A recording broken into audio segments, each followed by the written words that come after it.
Hello guys, আমরা আজকে শিখবো হচ্ছে কীভাবে অটো ফলোইং অপশনটা অফ করব। আমরা সচরাচর দেখি যে নতুন অ্যাকাউন্ট খোলার টাইমে, যেমন এটা একটা নতুন অ্যাকাউন্ট, হ্যাঁ, তো নতুন অ্যাকাউন্ট খোলার টাইমে আমরা দেখতে পাই হচ্ছে অটো ফলোইং অপশনটা অন হয়ে যায়। তো অটো ফলোইং অপশনটা আমরা কীভাবে অফ করব, দেন এখন আমরা চলো দেখি।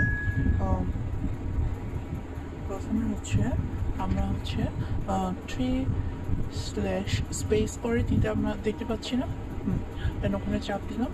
দেন চাপ দেওয়ার পরে একদম কর্নারে ছিল ওটা।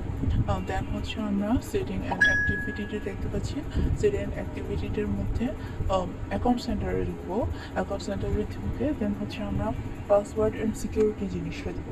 পাসওয়ার্ড সিকিউরিটি দেওয়ার পরে আমরা হচ্ছে চেঞ্জ পাসওয়ার্ড অপশনে যাব। চেঞ্জ পাসওয়ার্ড অপশনে গিয়ে দেন আমরা পাসওয়ার্ডটা চেঞ্জ করব। আমরা হচ্ছে পাসওয়ার্ডটা দিলাম, আপনারা দেখতে পাচ্ছেন। দেন আমরা হচ্ছে চেঞ্জ পাসওয়ার্ডটা দিয়ে দিব। চেঞ্জ পাসওয়ার্ডটা দেওয়ার পরে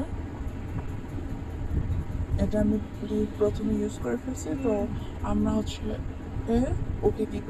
তো ওকে দেওয়ার পর হচ্ছে পাসওয়ার্ড চেঞ্জ হয়ে যাবে, দেন প্রবলেম সলভ। তো ধরেন যে আপনাদের যদি মানে তাও সমস্যা হয়, তাহলে দেখবেন হচ্ছে টু ফ্যাক্টর অথেন্টিকেশন নামে একটা অপশন আছে।